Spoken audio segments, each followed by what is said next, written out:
Good morning, all of you. My name is Pinky Jaswal, and today I will discuss with Mr. Abhishek about UPSC. So I would like to call Mr. Abhishek on podium.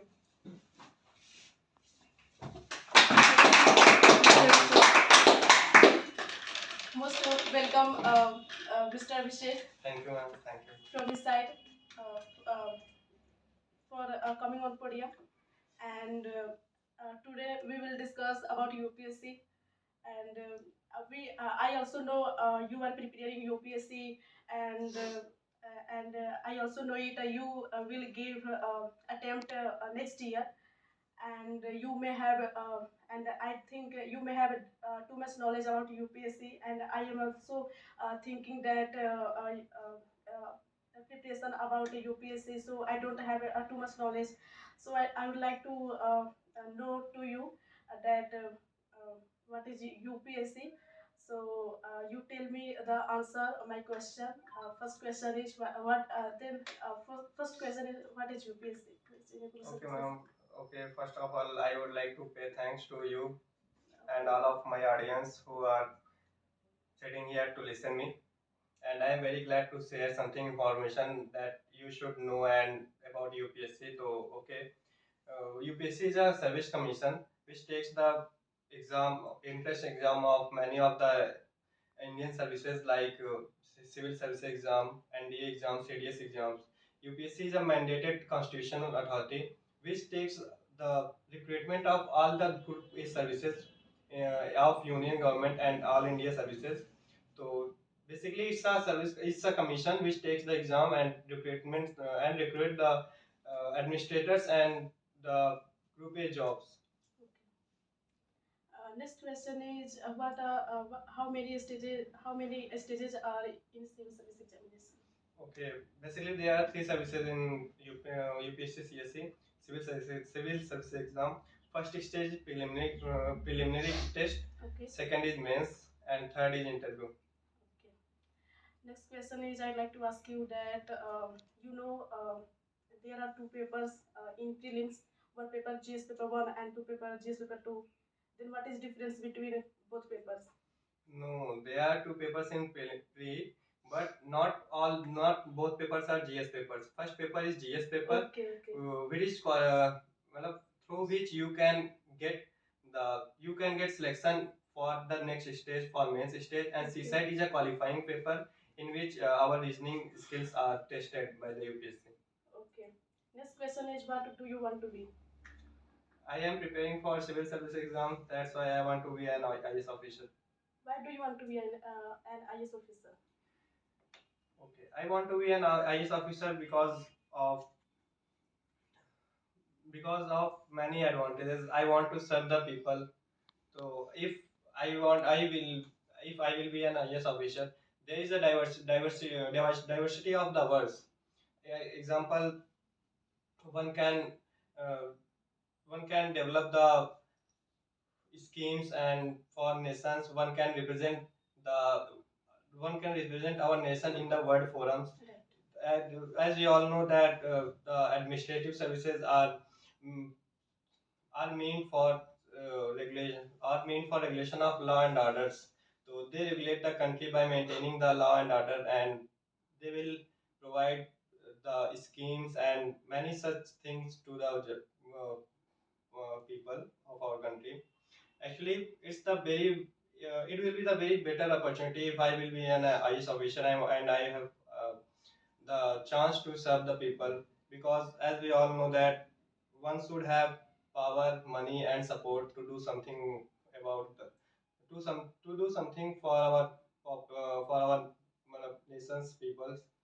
So one can do much better with have some power and by support of the government. And we all know that IS have in UPSC services exam, we all have in UPSC services exam, the administrators have legitimate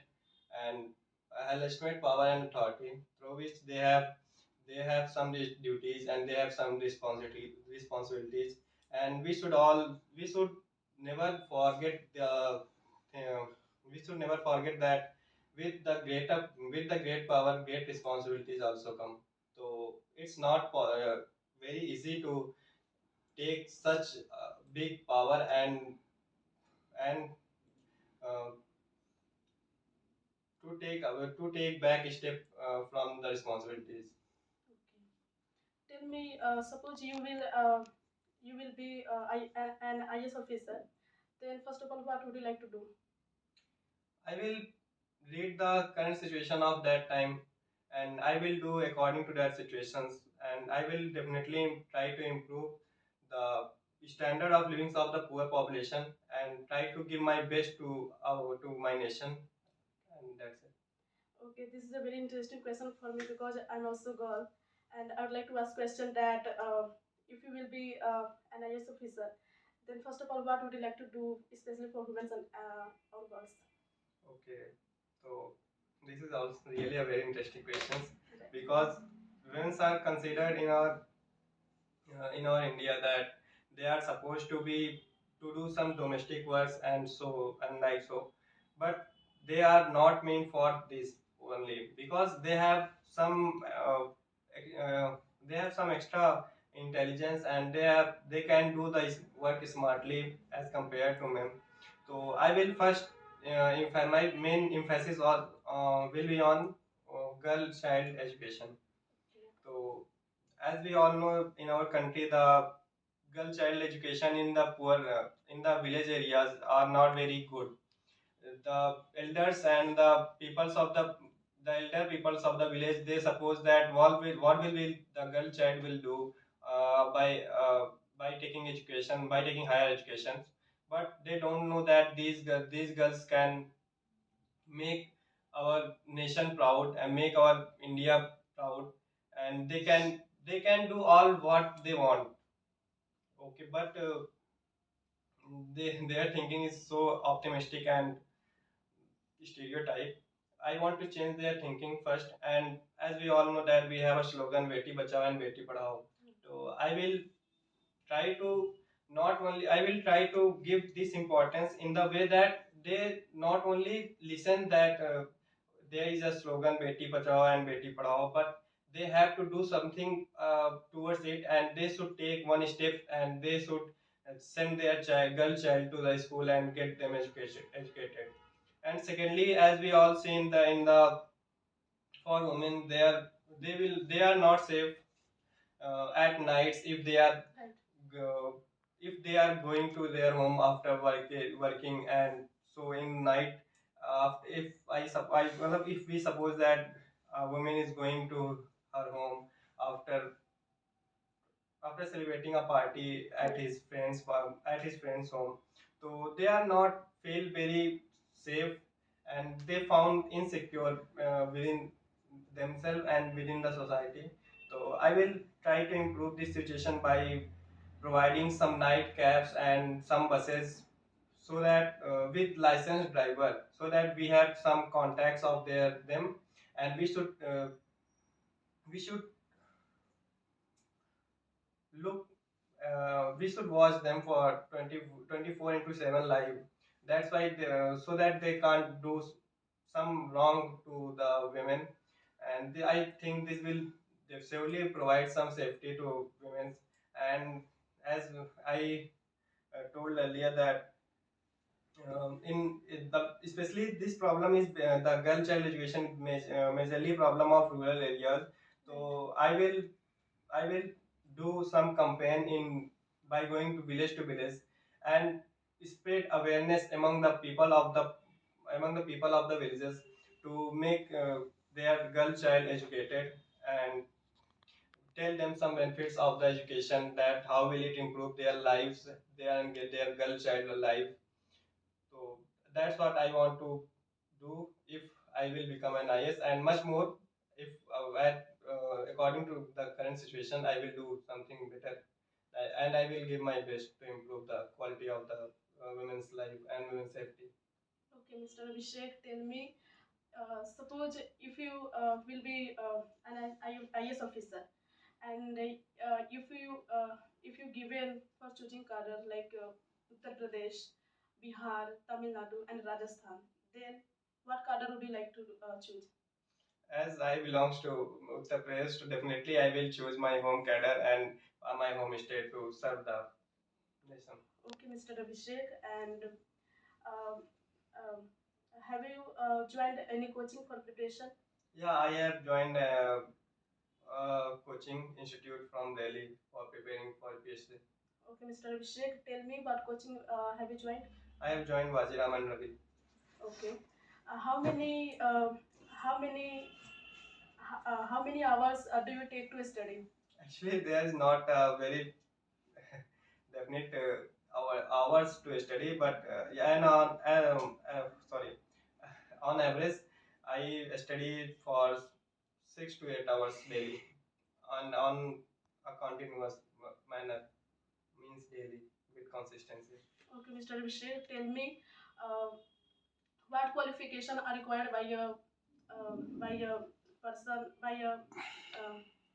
person uh, for giving a civil service examination. Okay, for giving a UPSC civil service exam, the candidate must have attained the graduation degree from a recognized university, and he must have attained the age of 21 years. That's the only qualification required by the UPSC.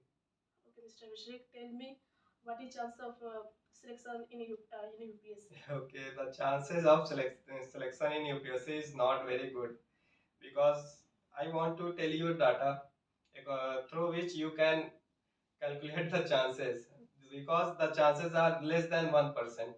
So the data is such that approx 10 lakh people, 10 lakh aspirants apply every year for the civil service Right. exam, and after prelims exam, only 10,000 students remains, and they prepare for the mains exam. But when the mains exam happened, when the main exam happens, the students that left are only 2,000 to 2,500. The who go to interview stage. But after qualifying from the interview stage, those who get name in their merit list and get job in the future, they are only uh, about 800 to 1,000 students remaining. So that's the chances that you can see that there are less than 1% chance to get UPSC. But I want to suggest that one should not leave the hope, and do by doing hard work one should achieve what he wants. Okay, Mr. Abhishek, this is a very question for you.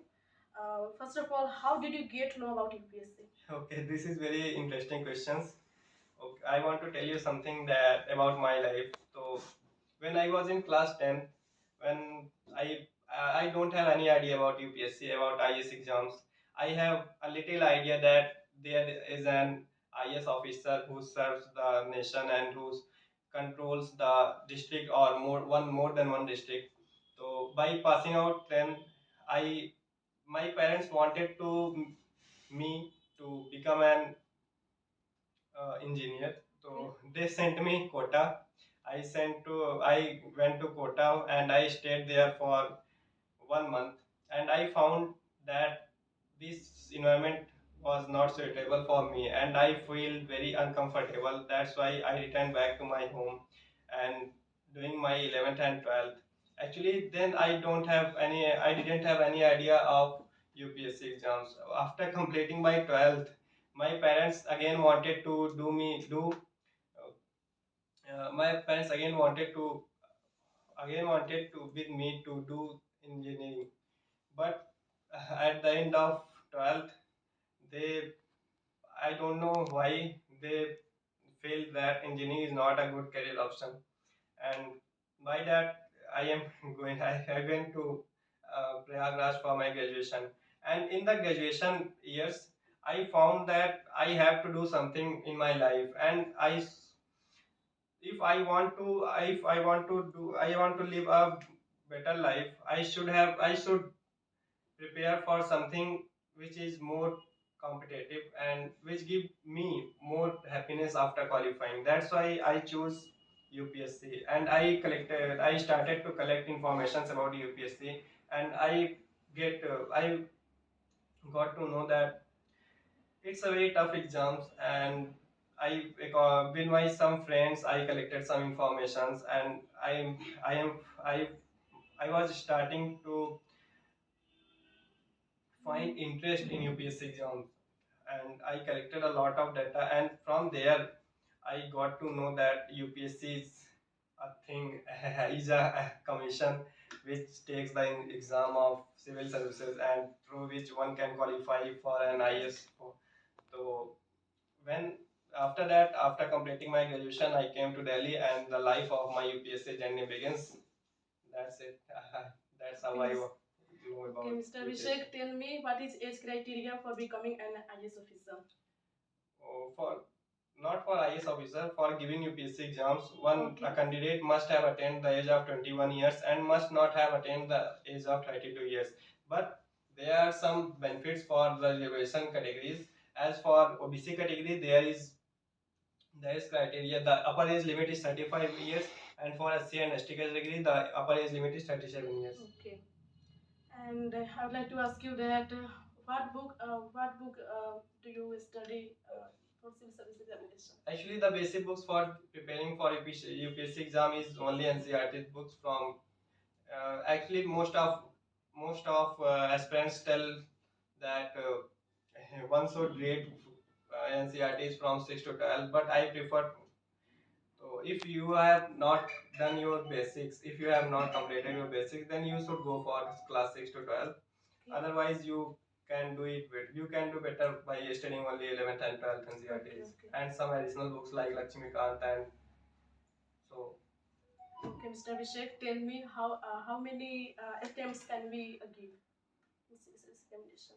Okay,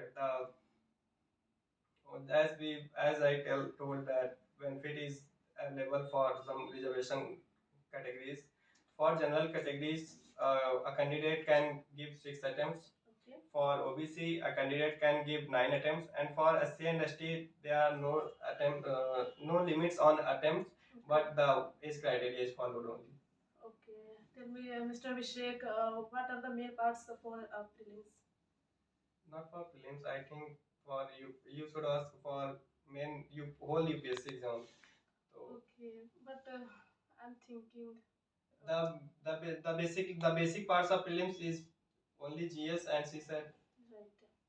But I want to tell you the whole stages and whole parts of the UPSC exams. So in UPSC exams there are 3 stages: prelims, mains, and interview.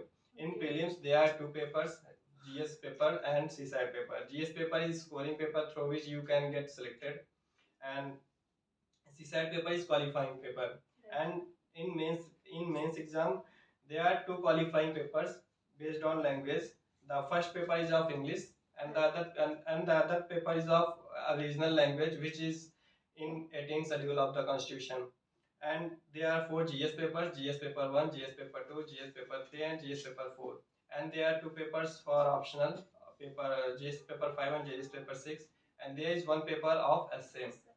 And in the interview stage, we all know that the personality of a person is checked by the interviewer panel of UPSC.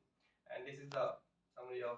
Okay, Mr. Abhishek, my all question has finished, and I hope one day you will be an IS officer. Thank you, ma'am. Thank you. It's very nice meeting you, and I am feeling very very glad to meet you and answer your questions. And I would pay thanks to my audience and to you also, who listens me patiently and carefully. And thank you. Okay, for I'd like to pay thanks for coming on podium for doing discussion with me. So thank you so much. Thank you, ma'am. Thank you. Nice meeting you. Thank you.